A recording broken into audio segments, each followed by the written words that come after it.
J'ai vu Mundo Deportivo en parler, j'ai pas vraiment pris ça au sérieux, mais là je vois plusieurs sources en parler, les gars. Ferran Torres aura un rôle bien plus important la saison prochaine, surtout au vu de l'âge de Robert Lewandowski. Attendez, bougez pas, je vous explique. Ferran Torres jouera un rôle important en tant que remplaçant, c'est ce que pense Flick qui lui fait entièrement confiance. S'il maintient son niveau, il jouera beaucoup et deviendra plus qu'un simple remplaçant de Lewandowski. On parle, mais Ferran Torres, les gars, l'année dernière, c'est le troisième meilleur buteur du club, en étant un super sub. Le meilleur buteur de la Coupe du Roi, un joueur qui a répondu présent quand Lewandowski s'est blessé, et dans des matchs très importants, son déclic pour moi a eu lieu contre Dortmund en phase de poule de LDC. Et quand on regarde l'évolution du joueur, un joueur qui était archi critiqué, il a su se relever et faire taire tout le monde. On fait un petit tour au niveau des stats. La première saison, c'est 7 buts, 6 passes D. La première saison, on va en Europa. La deuxième saison, on va en Europa, 7 buts, 3 passes D. La saison où on sort en quart, 11 buts, 3 passes D. Et la dernière saison, 19 buts, 7 passes D. Et c'est pas du tout à négliger. En pré-saison, il commence déjà à taper fort, montrant qu'il a une mentalité de requin, une mentalité de neuf, en ne donnant pas le premier but à Marcus Rashford. Cette saison, Ferran Torres vient chercher une place de titulaire, car nous savons tous que c'est la dernière saison de Robert Lewandowski. Donc peut-être que notre futur neuf titulaire, il est juste là, on sait pas. D'autant plus que dans l'équation, il y a un Marcus Rashford qui peut jouer en neuf et à gauche. En tout cas, je vous le dis les gars, cette saison va être très excitante. Sinon vous les gars, vous en pensez quoi? Ramenez sur Snap Instant, s'ennuie. Déclaration du crack Rooney. Attendez, bougez pas, je vous explique. Mon premier match avec l'équipe était formidable au Japon. C'était une sensation formidable et elle est devenue encore meilleure après mon but. Le match d'hier était également magnifique dans un stade magnifique avec un public formidable et un excellent résultat.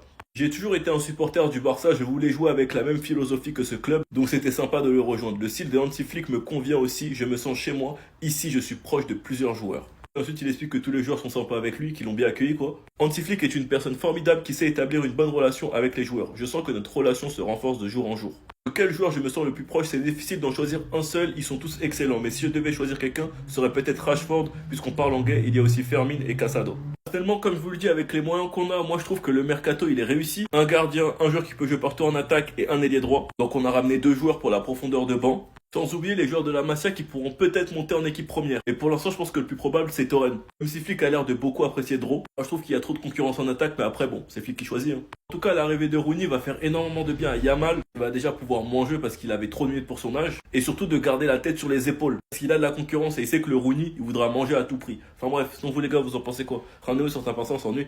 Même si personnellement je ne suis pas d'accord avec le comportement de Ter Stegen, c'est là que tu comprends que le Barça c'est une famille et à quel point les joueurs sont unis parce qu'ils le défendent tous. Attendez, bougez pas, je vous explique. Rien que De Jong concernant le capitana, il dit pour moi Marc Ter Stegen est le capitaine de l'équipe. On sait tous que De Jong c'est un ami à Ter Stegen, donc jusqu'à là il n'y a rien d'étonnant. Ferran Torres aussi, on lui a posé la question et il a répondu nous n'en avons pas parlé ou alors je n'en sais rien. Je pense que Ter Stegen, en raison des années qu'il a passées ici, sera le capitaine. Gavi l'a défendu et a dit il pense que c'est les joueurs qui voteront, mais en tout cas, Marc est le premier capitaine de l'équipe et au final, les joueurs votent aussi. Et ce que décide l'équipe, c'est ce qui va se passer. Marc est une légende du club et doit être respecté. C'est la réalité, quand il reviendra de blessure, on verra et l'entraîneur décidera. Koubarsi lui-même a dit le titre de capitaine, pour l'instant Ter Stegen fait partie de l'équipe, c'est notre capitaine. Celui qui nous guide est notre principal supporter. Nous sommes satisfaits de lui et espérons qu'il le restera. Rafinha aussi explique que Ter Stegen devrait rester capitaine, mais qu'au final c'est pas à lui de décider. Depuis mon arrivée, il m'a toujours aidé à être un véritable leader. Dans le football, il y a une hiérarchie que nous devons respecter. Pour moi, même s'il n'est pas le leader, il restera une personne spéciale. Qui dit ou non des votes est une question qui concerne l'entraîneur ou le président.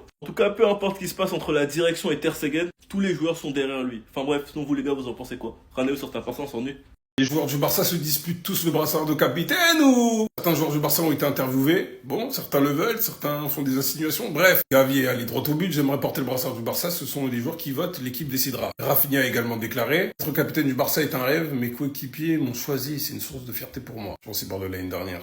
Si vous n'êtes pas enthousiaste à l'idée de jouer pour ce club, vous ne méritez pas d'être ici avec ce maillot. Nico Williams, je ne sais pas vous, mais moi personnellement, il faut qu'il soit capitaine. Ah, le premier. Après, vous mettez Inigo, vous faites des votes comme ça parce que ça marche comme ça. Raison pour laquelle on est cherché Roberto capitaine alors qu'il n'était même pas titulaire. Mais celui qui représente l'âme de l'équipe, hein, que Gavi la représente aussi, mais il n'est pas titulaire. À l'image de ce retour-là, avant la mi-temps, il me semble, sur une perte de balle à Araujo, ou un mauvais placement, je sais plus, il vient de tacler, à empêcher le but. En tout cas, c'est un glitch. C'est un code triche, c'est un cheat code. Rafinha, sous-tresse, brassard. C'est célébration. Le mois d'octobre. Oubar, c'était bien gentil, hein. T'es jeune. Parce que lui aussi, il l'a dit. J'étais capitaine dans les catégories jeunes, mais je dois améliorer mes compétences en communication pour devenir un capitaine incontesté.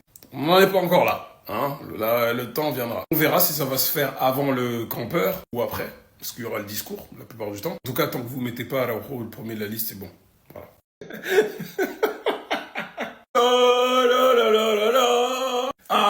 Athletic lose. Cha-la-la-la-la-la. Et oui, la malédiction, même chez les jeunes. Parce que je viens de voir que j'ai reçu les notifs. Vous m'avez envoyé des messages. Ouais, ils ont perdu, ils ont perdu. C'est vrai, ils ont perdu. Je ne savais pas, j'étais pas au courant. Et ils ont fait passer ça pour un truc qui était caché. Santé.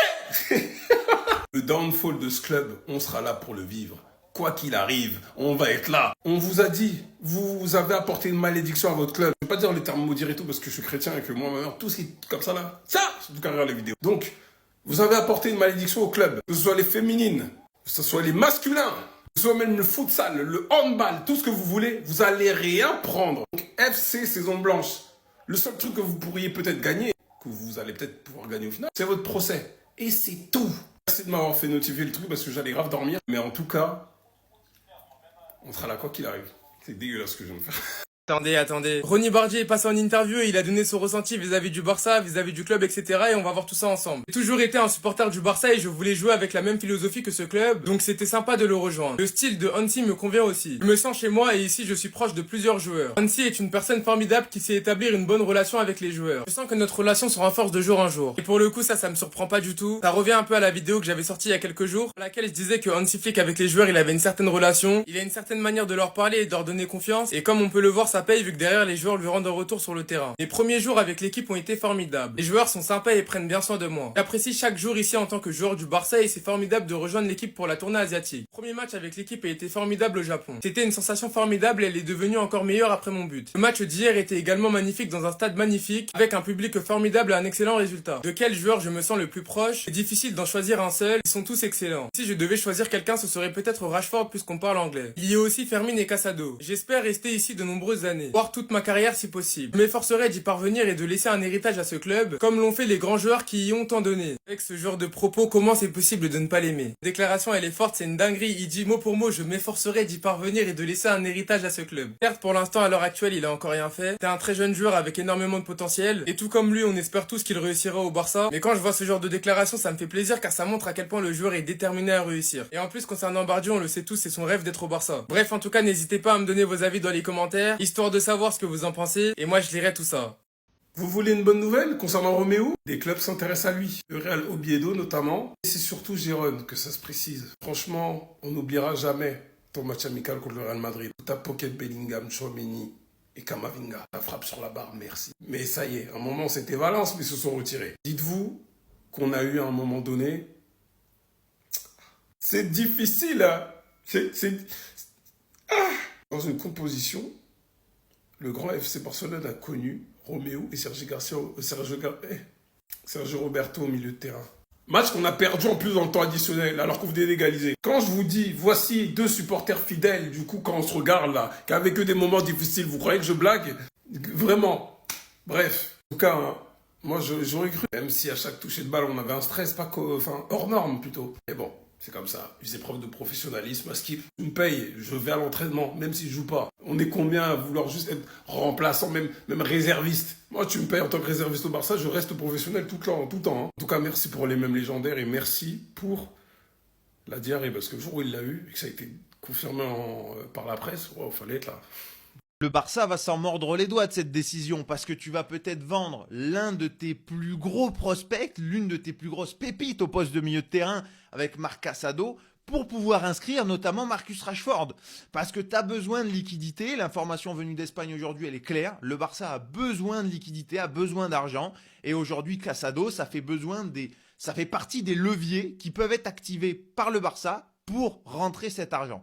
On parle d'une demande de 30 millions d'euros pour vendre le joueur, ce qui n'est pas excessif aujourd'hui. Et l'information, c'est que le Barça ne serait en plus pas forcément trop gourmand. Si déjà tu as 20-25 qui arrivent sur la table, ça fera réfléchir le board catalan. Et aujourd'hui, mine de rien, ça pourrait être une belle perte parce que Casado, on a vu son potentiel qui est énorme. En plus de ça, Flick l'adore, l'a beaucoup fait jouer depuis qu'il est arrivé déjà l'année dernière, même s'il y a eu cette grosse blessure.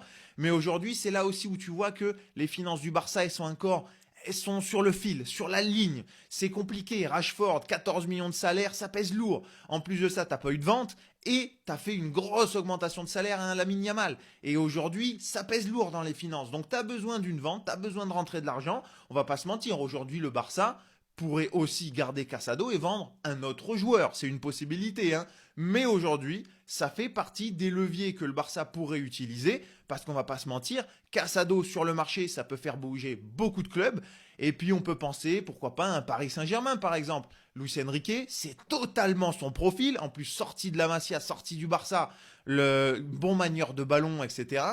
Et pour un 30 millions, peut-être même un petit peu moins, pour le PSG, aller chercher un joueur de cette qualité avec ce potentiel-là, ça pourrait être intéressant. Voilà, ça fait partie des clubs potentiellement intéressés pour aller ajouter un milieu de terrain supplémentaire, parce qu'on a vu aussi que ça manquait peut-être d'un joueur dans cette rotation. Luis Enrique a tellement bien travaillé l'année dernière que tu as eu quasiment aucun blessé, notamment au milieu.